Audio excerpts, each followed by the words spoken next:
भारत माता की। भारत माता की। आप सभी को मोदी की राम राम।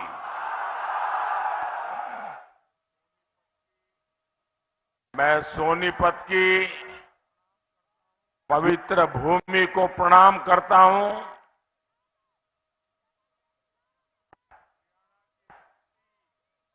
हरियाणा की धरती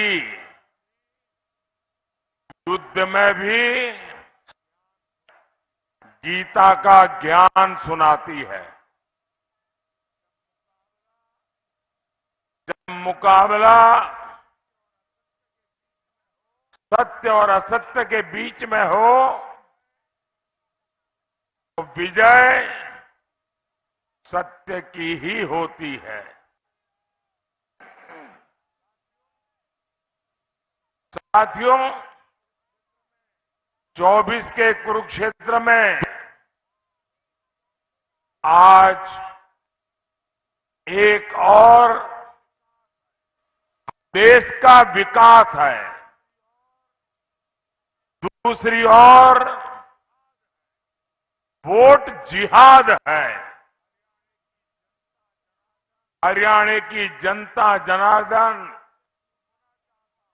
मैं आपसे पूछना चाहता हूं, जब एक तरफ विकास की बात है, दूसरी तरफ वोट जिहाद की बात है, तो कौन जीतेगा?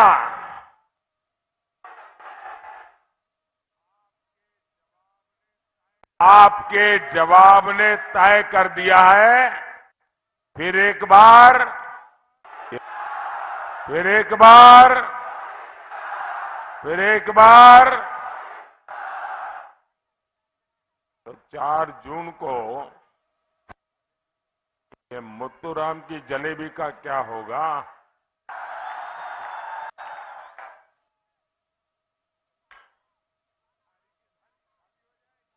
थारी की सारी खाली हो जाएगी।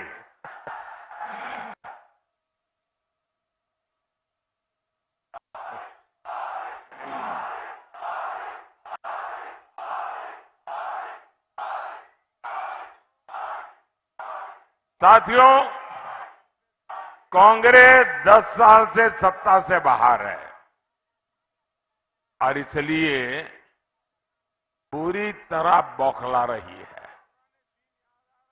इन्हें वो पुराने दिन याद आ रहे हैं जब शाही परिवार रिमोट कंट्रोल से सरकार चलाता था। देश की सारी योजनाएं एक ही परिवार के नाम पर होती थी। एक परिवार के सिवाय कुछ नहीं। योजनाओं के नाम पर देश का पैसा कहां जाता था? ये भ्रष्ट लोगों की तिजोरियों में जाता था। कैसे कैसे घोटाले होते थे। करोड़ों के नहीं, हजारों करोड़ के नहीं, लाखों करोड़ रुपए के घोटाले होते। साथियों, नाम बदलने से असलियत नहीं बदलती है। ये इंडी गठबंधन वाले वही भ्रष्टाचारी और घोटालेबाजों की जमात है। इन्हें किसी भी कीमत पर सत्ता चाहिए। और कीमत क्या है? देश की सुरक्षा, देश की स्थिरता, देश का सम्मान। और 5 साल में 5 प्रधानमंत्री, इनकी सरकार चलाने का फॉर्मूला है। और कल तो इंडिया अलायंस के एक नेता ने मीडिया वालों को भी बताया कि 5 साल 5 प्रधानमंत्री। अब मुझे बताइए भैया, ये 5 साल 5 प्रधानमंत्री से देश का कुछ भला होगा क्या? ये हर साल नया प्रधानमंत्री आएगा तो क्या करेगा? क्या करेगा? 5 साल में 5 प्रधानमंत्री क्या करेंगे? अरे इनसे जरा पूछिए, ये प्रधानमंत्री का पद क्या हमारे मुतराम की जलेबी है क्या?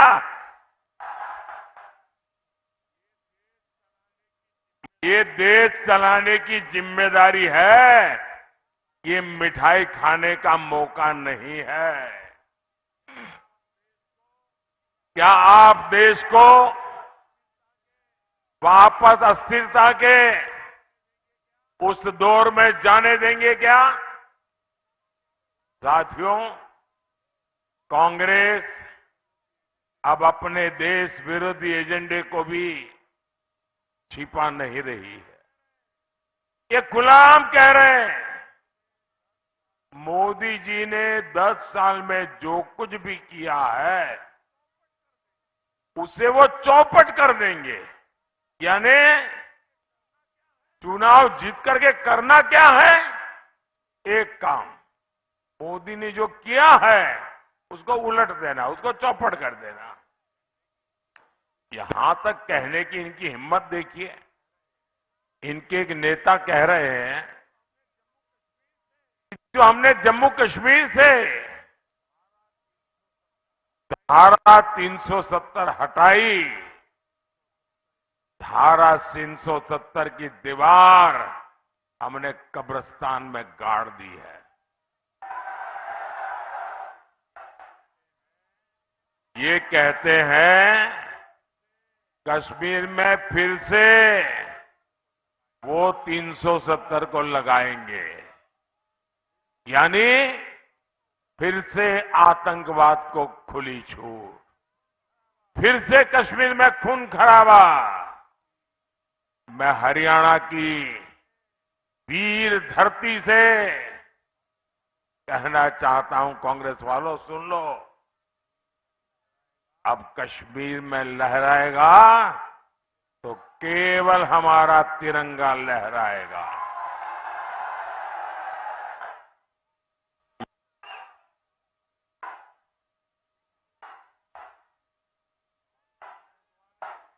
और कांग्रेस वाले लिख लो, ये मोदी है।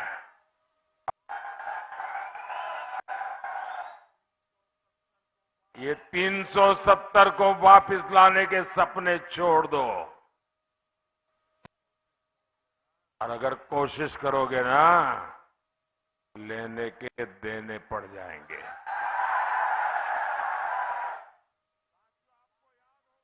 साथियों, आपको याद होगा कांग्रेस के समय हर रोज सीमा पर, बॉर्डर पर फायरिंग होती थी और मीडिया में हमेशा हेडलाइन चलती थी, सीज फायर तोड़ा, सीज फायर तोड़ा, और गिनती होती थी, इतनी बार तोड़ा, इतनी बार तोड़ा। दुश्मन तो वही है, लेकिन हालात बदल गए कि नहीं बदल गए? बदले कि नहीं बदले? ये किसने किया? ये किसने किया?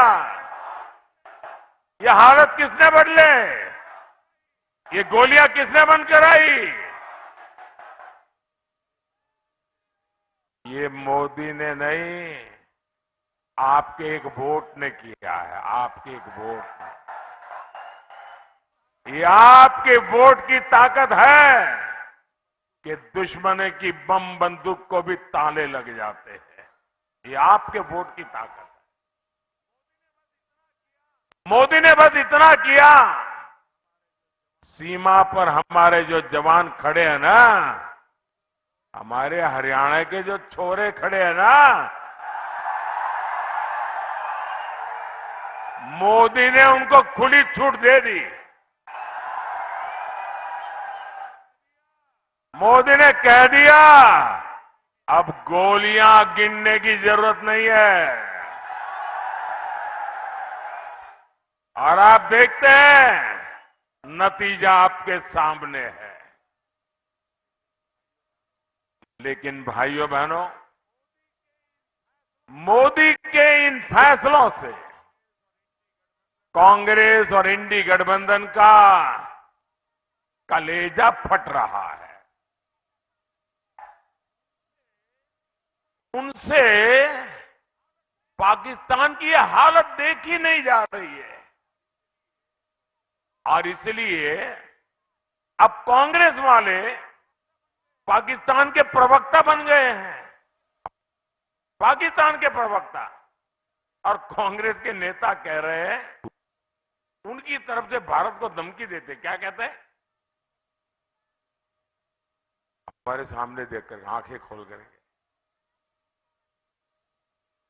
चुप रहो, चुप रहो, जरा डरो, डरो, डरो।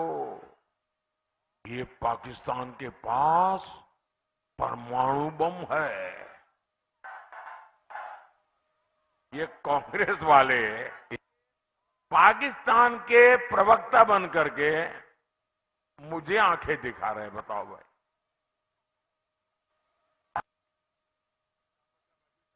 इसका मतलब अभी तक वो मोदी को पहचान नहीं पाए हैं।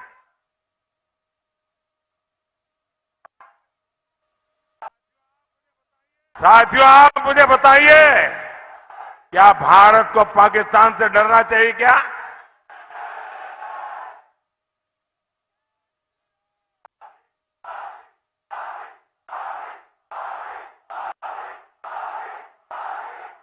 ये मोदी का दौर है।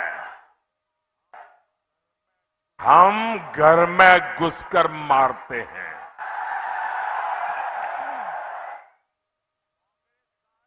कांग्रेस सारे पैतरे केवल तुष्टीकरण के लिए चल रही है।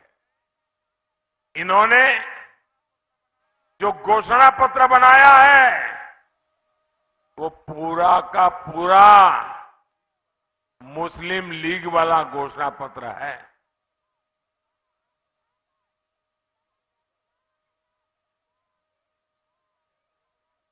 ये कहते हैं वो एक्सरे मशीन सबका एक्सरे निकालेंगे।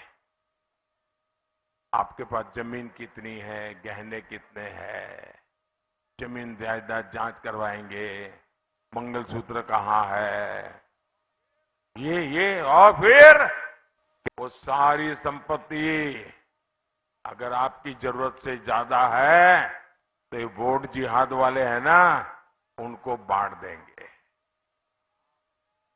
क्या आप अपनी संपत्ति छीनने देंगे? क्या आपकी संपत्ति पर वोट जिहाद वालों को अधिकार करने देंगे? और कांग्रेस के तो प्रधानमंत्री कह चुके हैं कि इस देश की संपत्ति पर पहला अधिकार मुस्लिमों का है। मोदी कहता है इस देश की संपत्ति पर पहला अधिकार इस देश के गरीबों का है।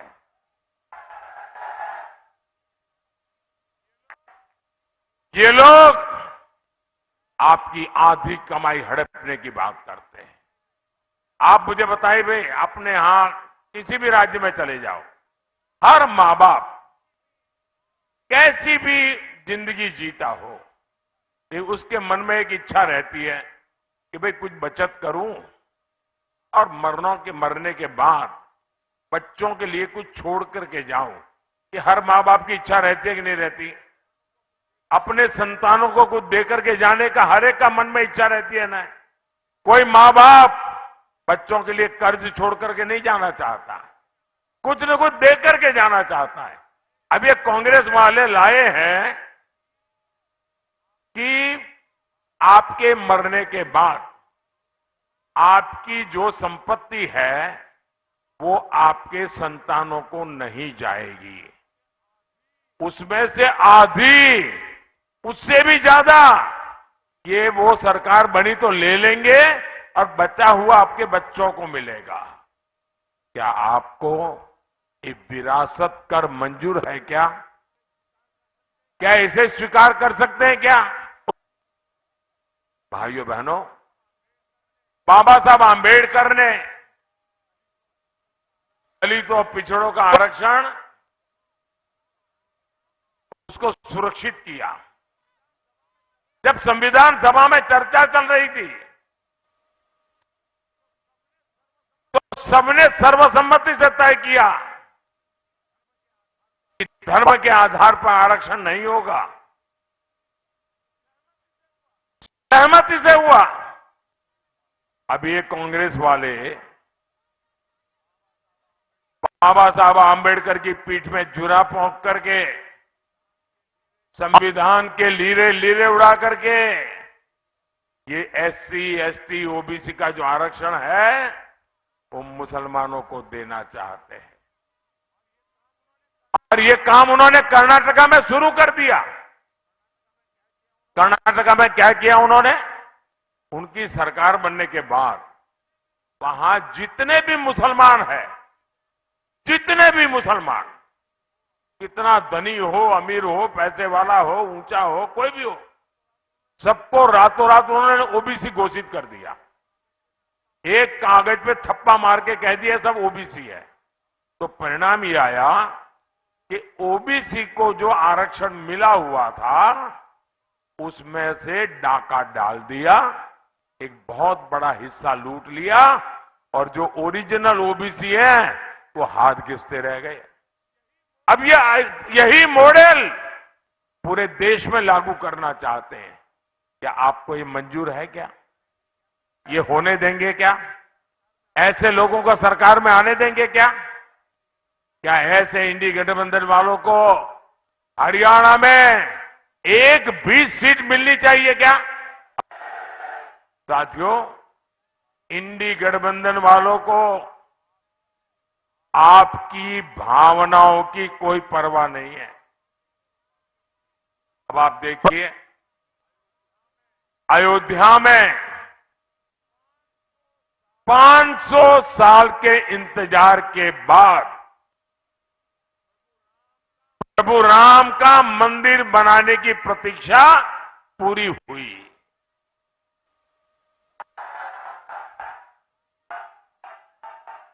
रामलला अपने भव्य मंदिर में विराजमान हुए। आप खुश हुए कि नहीं हुए? आपको खुशी हुई कि नहीं हुई?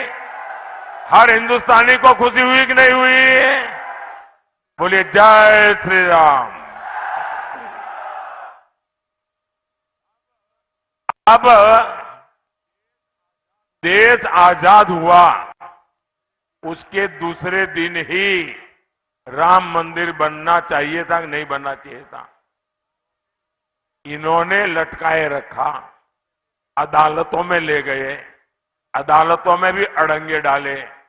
कांग्रेस ने अपने वोट जिहाद वालों को खुश करने के लिए जितनी रुकावटें कर सकते हैं की, उसके बावजूद भी ये राम मंदिर के जो ट्रस्टी हैं वो उदारता पूर्वक उनको निमंत्रण देने गए, उनको न्योता दिया कि प्राण प्रतिष्ठा के कार्यक्रम में आइए। इनकी प्रभु राम के प्रति इतनी नफरत, उन्होंने निमंत्रण को ठुकरा दिया। जिन्होंने रामलला का निमंत्रण ठुकरा दिया, क्या उन्हें आप कोई स्वीकार कर सकते हैं? क्या दूसरी तरफ दूसरा उदाहरण, इकबाल अंसारी नाम के व्यक्ति जो जीवन भर राम मंदिर के खिलाफ अदालत में केस लड़ते थे, उनके पिताजी भी लड़ते थे और बाबरी मस्जिद के लिए लड़ते थे, लेकिन जब अदालत का निर्णय आ गया तो उन्होंने कहा अब मेरी लड़ाई पूरी हो गई। और राम मंदिर वाले जब उनको निमंत्रण देने गए तो इकबाल अंसारी जीवन भर हिंदुओं के खिलाफ अदालत में लड़े थे, लेकिन जब राम मंदिर का निमंत्रण मिला तो खुद आकर के वहां बैठे और पूरे कार्यक्रम में हिस्सा लिया। अब एक तरफ है इकबाल अंसारी, दूसरी तरफ है कांग्रेस जो रामलला का निमंत्रण ठुकरा देती है। भाइयों, ऐसी कांग्रेस को कोई स्वीकार करेगा क्या? हरियाणा स्वीकार करेगा क्या? साथियों, इंडी गठबंधन के नेता खुलेआम ऐसी बातें करते हैं। वो कहते हैं राम मंदिर तो बेकार है। और कांग्रेस के एक नेता जो अभी वहां से निकल करके बाहर निकले, उन्होंने कहा कि वहां तो जब अदालत का निर्णय आया तो चर्चा थी कि ये अदालत के निर्णय को कैसे उलट किया जाए और रामलला को वापस टेंट में कैसे भेजा जाए, उसकी योजना चल रही थी। मैं आपसे पूछना चाहता हूं कि आप कांग्रेस और इंडी वालों की जहरीली राजनीति को कामयाब होने देंगे क्या? इन्हें जवाब मिलेगा कि नहीं मिलेगा?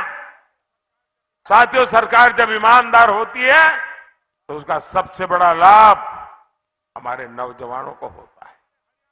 हमारे हरियाणा के युवाओं के पास पहले भी भरपूर क्षमता थी, लेकिन आज वही युवा खेलों में अपना झंडा गाड़ रहा है।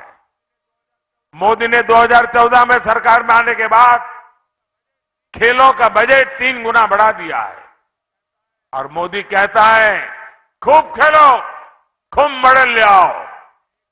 देश में एक से बढ़कर एक ट्रेनिंग सेंटर बनाने हो, अपने खिलाड़ियों को विदेश में ट्रेनिंग दिलवानी हो, मोदी सरकार खिलाड़ियों को सुविधा देने के लिए एक पैसे का मुंह नहीं देखती है। आज हजारों खिलाड़ियों को टॉप जैसी योजना का लाभ मिल रहा है। इसके तहत हर खिलाड़ी को भारत सरकार हर महीने 50,000 रुपए से ज्यादा दे रही है। ऐसे ही प्रयासों का नतीजा है ओलंपिक्स में भारत ने अब तक सबसे ज्यादा मेडल जीते हैं। एशियन खेलों में तिरंगे की धाक बढ़ी है। यूनिवर्सिटी गेम में हमने रिकॉर्ड बनाया है। साथियों, भारत अभी से 2036 ओलंपिक भारत में लाने के लिए योजना करके काम कर रहा है। आप देखिएगा कुछ ही साल में भारत में पहला ओलंपिक भी हम होता हुआ देखेंगे दोस्तों, और उसमें तिरंगे की धूम होगी। उसमें हम हरियाणा और सोनीपत के युवाओं को देश के लिए सोना लाते देखेंगे। साथियों, आप लोग मुझे जानते हैं, मैंने सालों तक हरियाणा की रोटी खाई है। यहाँ की माताओं बहनों का मुझ पर कर्ज है। ये कर्ज मोदी अपनी मेहनत से लौटाएगा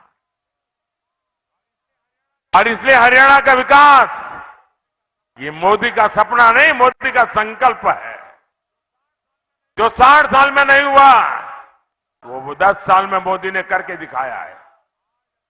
आज अकेले हमारे हरियाणा से 12 एक्सप्रेसवे गुजर रहे हैं। 12 एक्सप्रेसवे, इनमें से 4 एक्सप्रेसवे सोनीपत के पास से गुजर रहे हैं। सोनीपत में रेल कोच नवीनीकरण कारखाना बनाए, खरखौदा में मारुति सुजुकी का कारखाना बनाने का प्लांट, इस क्षेत्र में रोजगार के नए